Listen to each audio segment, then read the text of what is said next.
प्रिय विद्यार्थियों, online class में आपका अभिनंदन है। इस वीडियो में मैं आपके साथ जिस टॉपिक पर विचार करूंगा वो है समुद्रगुप्त की उपलब्धियां भाग प्रथम। तो मैं आपको पिछले वीडियो में बता रहा था कि समुद्रगुप्त का प्रारंभिक जीवन, उसकी प्रयाग प्रशस्ति और उसकी दिग्विजय की नीति। आर्यावर्त उत्तर भारत के प्रति उसकी नीति और दक्षिण भारत के प्रति उसकी नीति। अब इस वीडियो में हम उसकी उपलब्धियों, उसकी विजयों के पहले भाग के बारे में बात करेंगे। तो समुद्रगुप्त की जो पहली विजय थी, उपलब्धि थी, वो थी आर्यावर्त पर प्रथम आक्रमण।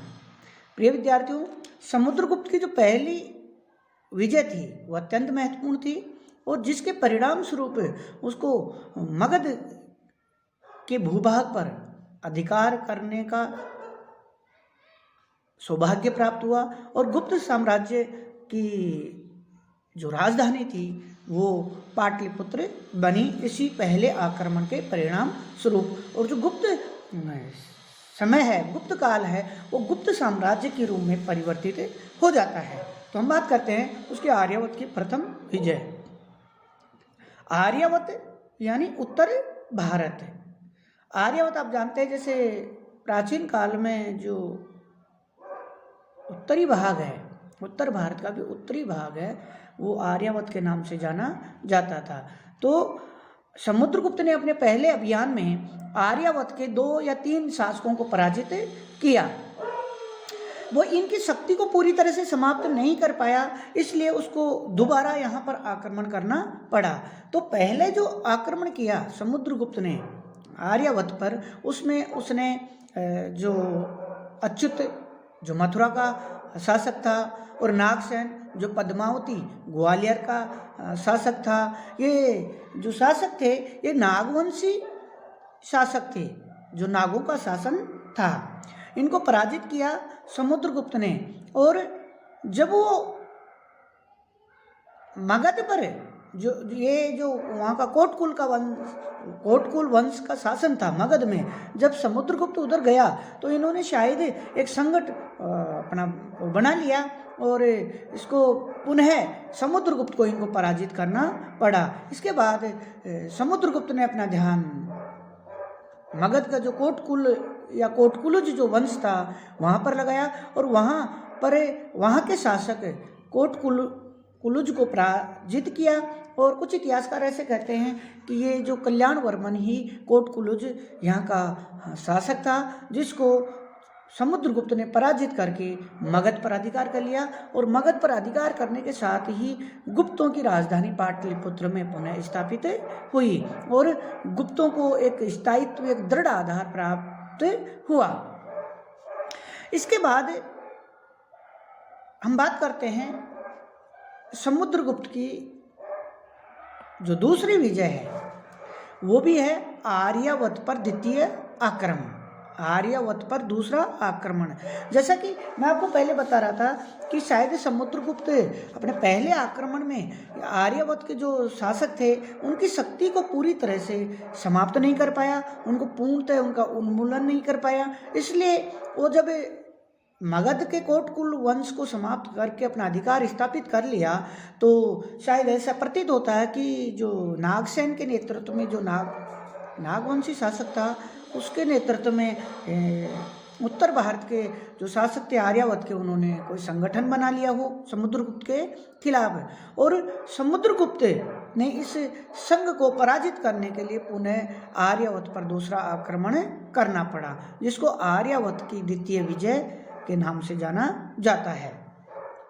हम बात करते हैं इन राजाओं के बारे में। तो आर्यावर्त के जो प्रथम, मैंने आपको 2-3 शासक अच्युत, नागसेन, कोटकुल ये जो थे, इनके अलावा हम जो दूसरा आक्रमण है समुद्रगुप्त का, उसमें उसके द्वारा पराजित शासकों की संख्या की बात करते हैं तो वो पराजित शासक हैं 9।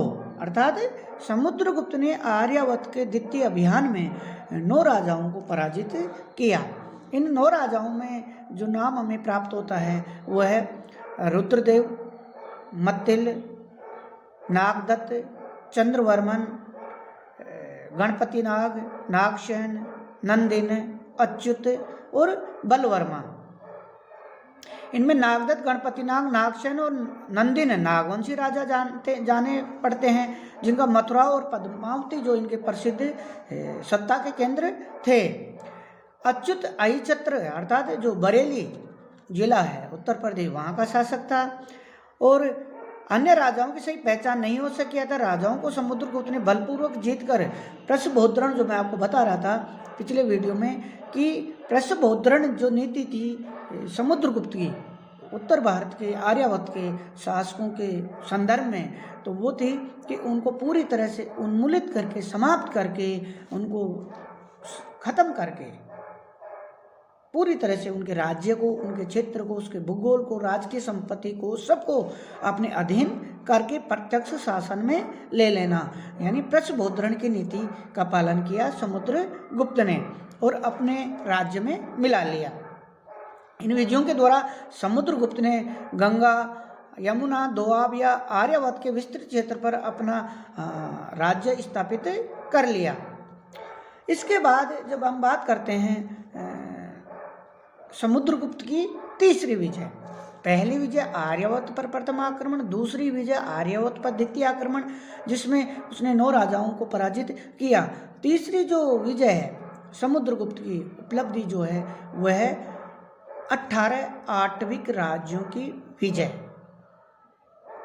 समुद्रगुप्त ने अपने तीसरे अभियान में मध्य भारत के और मध्य भारत से थोड़ा नीचे की शक्ति हम जब देखते हैं कि जो 18 आटविक से तात्पर्य है कि पहाड़ी, जंगली, वनों में प्रदेश, जो राज्य, जो भौगोलिक क्षेत्र वन प्रदेशों में स्थित थे, उन 18 आटविक वन और जंगलों में जो स्थित राज्य थे उनको जीतकर अपने राज्य में मिलाया और उनको अपना सेवक बना लिया। ये परिचारकीकृत सर्वाधिक राजस्व, हम बात करते हैं कि ये कहाँ स्थित थे।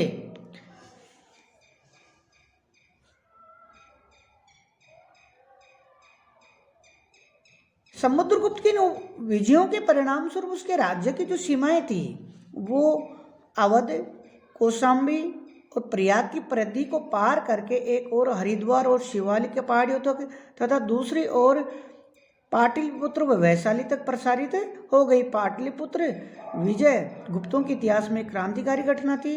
अब गुप्तों का राजधानी पाटलिपुत्र में आ गया और चंद्रगुप्त प्रथम का स्वप्न पूरा हुआ और इसके परिणाम स्वरूप समुद्रगुप्त की साम्राज्यवादी जो महत्वाकांक्षा पुनः जागृत हुई। 18 आटविक राज्यों की हम बात करते हैं तो ये कहाँ स्थित थे, तो हम बात करते हैं जो वर्तमान मध्य प्रदेश, उसका दक्षिणी भाग, पश्चिमी भाग, जो जबलपुर जिला है उसके आसपास के जो क्षेत्र था वो 18 छोटे छोटे वन राज्य थे, जो जंगली राज्य थे। जंगली से तात्पर्य यानी कि असभ्य, बल्कि जंगलों में और वनों में जो स्थित छोटे छोटे राज्य थे, उन 18 आटविक राज्यों को समुद्रगुप्त ने समाप्त करके अपने प्रत्यक्ष शासन में ले लिया। समुद्रगुप्त की जो चौथी विजय है वह है दक्षिणापथ की विजय, दक्षिण भारत की विजय। पहली आर्यावर्त पर प्रथम आक्रमण, द्वितीय आर्यावर्त पर द्वितीय आक्रमण, तीसरी 18 आटविक राज्यों की विजय और चौथी दक्षिणापथ की विजय। तो प्रिय विद्यार्थियों, जैसा कि आप देखते हैं कि हम जब बात करते हैं भौगोलिक दृष्टि से, तो आप जानते हैं कि जैसा मैं आपको संगम काल के संदर्भ में बता रहा था, हम जब दक्षिणापथ की बात करते हैं तो विंध्याचल और सतपुड़ा की जो पहाड़ियाँ हैं, जो उत्तर भारत और दक्षिण भारत यानी भारत को जो दो भौगोलिक इकाइयों में जो विभाजित करती है, जो उस विंध्याचल और सतपुड़ा की पहाड़ियों से लेकर तुंगभद्रा, कृष्णा जो नदियां हैं वहाँ तक का क्षेत्र दक्षिणापथ के नाम से जाना जाता है। और समुद्रगुप्त की प्रयाग प्रशस्ति के अनुसार समुद्रगुप्त ने आर्यावर्त पर दक्षिण उत्तर भारत में विजय प्राप्त करने के बाद अपने साम्राज्यवादी भावना, अपने दिग्विजय की नीति को क्रियान्वित किया दक्षिणापथ यानी दक्षिण भारत के विजय के रूप में। और प्रयाग प्रशस्ति से हमें उसकी दक्षिणा भारत की विजयों के बारे में जानकारी प्राप्त होती है। और समुद्रगुप्त ने दक्षिणापथ की जो विजय थी, दक्षिण के राजाओं की जो विजय थी, उनमें 12 राजाओं को पराजित किया। उत्तर भारत में साम्राज्य विस्तार के पश्चात समुद्रगुप्त ने दक्षिणापथ के 12 राजाओं को पराजित किया। ये जो राज्य थे उनकी हम बात करते हैं 12 शासकों की। तो पहले मैं इसकी आपके सामने बात करेंगे कि इसकी जो नीति थी वो उसकी नीति की बात करते हैं कि इसकी दक्षिण भारत की जो नीति थी उसकी क्या नीति थी। मगध में अपनी शक्ति संगठन करने के बाद समुद्रगुप्त ने दक्षिण भारत के विजय के लिए अभियान प्रारंभ किया, किंतु दक्षिण भारत पर आक्रमण का जो समुद्रगुप्त का उद्देश्य था वो यहाँ के राज्यों को उन्मूलन कर गुप्त साम्राज्य में मिलाना नहीं था। प्रयाग प्रशस्ति के विवरण से स्पष्ट है कि दक्षिण के राजाओं से समुद्रगुप्त केवल अपना स्वामित्व और प्रभुत्व स्वीकार कराकर संतुष्ट हो गया, क्योंकि नीति कुशल समुद्रगुप्त अपने नव निर्मित साम्राज्य पर इतना बोझ नहीं डालना चाहता था कि वह अपने ही बोझ से दबकर प्राचीन मौर्य साम्राज्य की तरह खंडित हो जाए। वस्तुतः वह पाटलिपुत्र में रहकर सुदूर दक्षिणापथ के राज्यों पर शासन नहीं कर सकता था। दक्षिणापथ के प्रति समुद्रगुप्त की नीति धर्म विजय की नीति अपनाई। प्रिय विद्यार्थियों, जैसे कि आप जानते हैं, जब आप ऐसी स्थिति पढ़ते हैं, ऐसी परिस्थितियाँ, ऐसे ही शासक के बारे में पढ़ते हैं, जब आप पढ़ेंगे BA पार्ट सेकंड में, मध्यकाल में, सल्तनत काल में, अलाउद्दीन खिलजी के संदर्भ में, तो जो समुद्रगुप्त ने जो रास्ता दिखाया, जो दूरदर्शिता दिखाई और कूटनीति और बुद्धिमत्ता का परिचय देते हुए जो नीति अपनाई दक्षिण भारत के प्रति, वही नीति आगे चलकर मध्यकाल में अलाउद्दीन खिलजी ने अपनाई थी। वो क्या थी, किस तरह व्यवहारिक थी, कुशल थी, इसकी मैं आपके साथ चर्चा करता हूँ। तो हम देखते हैं कि जब हम प्राचीन काल की बात करते हैं, जैसे आज हम आधुनिक काल की बात करते हैं, वर्तमान काल की बात करते हैं, तो आज हमें शायद जो वैज्ञानिक आविष्कार हैं, यातायात के, संचार के जो साधन हैं, जो उनका विकास है, उनसे भले ही हमें आज जो भौगोलिक दूरियां सिमट के रह गई हैं, लेकिन जब आप सोचिए कि आधुनिक काल में भी जब हम वैज्ञानिक आविष्कार, रेल, हवाई जहाज, मोबाइल, इंटरनेट, टीवी, इनसे पहले का जब काल देखते हैं तो हमें आधुनिक काल में भी ये दूरियां, भौगोलिक दूरियां बहुत महत्वपूर्ण और बहुत दूरगामी और अप्राप्य सी लगती हैं, यानी जटिल लगती हैं, बहुत दूर लगती हैं। लेकिन आज वर्तमान को छोड़ के जब आप पूर्व आधुनिक काल में देखते हैं, फिर मध्यकाल की बात क्या और प्राचीन काल की तो बात ही क्या, जब यातायात के साधन, संचार के साधन,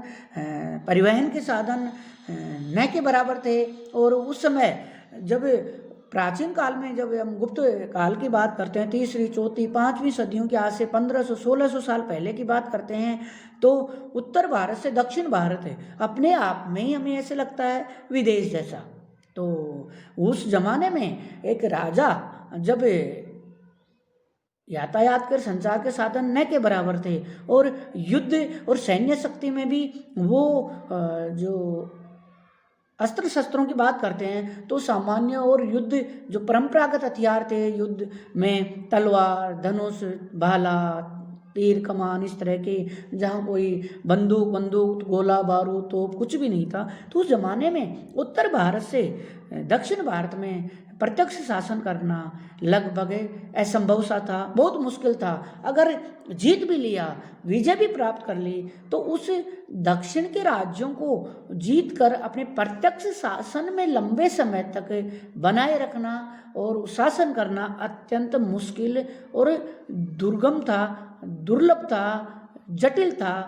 हमेशा वहाँ विद्रोह की संभावनाएं हो सकती थी और जब तक शासक वहाँ पहुँचता तब तक शायद कुछ भी हो सकता था। तो कहने का तात्पर्य है कि उत्तर से दक्षिण में राजतंत्रात्मक शासन प्रणाली के तहत प्रत्यक्ष शासन स्थापित करना बहुत मुश्किल था, लगभग असंभव सा प्रतीत होता था उस जमाने में। तो समुद्रगुप्त ने उस समय में अपनी सूझबूझ से, अपनी दूरदर्शिता से, अपनी योग्यता से, अपनी प्रतिभा से यह महसूस किया कि दक्षिण के राज्यों को पराजित करके उन्हें अपने प्रत्यक्ष शासन में लेने से मुझे नुकसान ही होगा, फायदा नहीं होगा, क्योंकि इनको प्रत्यक्ष शासन में लंबे समय तक शासित करना बहुत मुश्किल था। इसलिए वो दक्षिण के राजाओं और दक्षिण के शासकों को पराजित करके उनको पूरी तरह से समाप्त नहीं किया, बल्कि दक्षिण के राजाओं को अपनी अधीनता मनवाकर, अपनी मांगे मनवाकर, धन प्राप्त करके और उनसे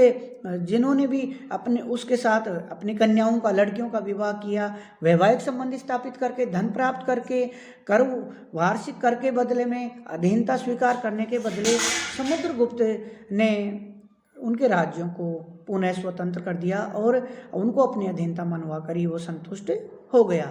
ये उसकी महत्वपूर्ण एक दूरदर्शी नीति थी जो ग्रहण मोक्षानुग्रह की नीति कहलाती है। ग्रहण यानी विजय, विजय के बाद मोक्ष यानी जीतने के बाद भी वापस कर देना, अनुग्रह वापस दे देना, ग्रहण मोक्षानुग्रह की नीति कहलाती है। हम बात करते हैं कि समुद्रगुप्त ने दक्षिण में कितने राजाओं को पराजित किया। तो मैं आपको जैसे बता रहा था, दक्षिणापथ के विजय में, दक्षिण भारत की दिग्विजय में, विजय अभियान में समुद्रगुप्त ने वहाँ 12 राजाओं को पराजित किया, जिसकी हम अगले वीडियो में चर्चा करेंगे। धन्यवाद।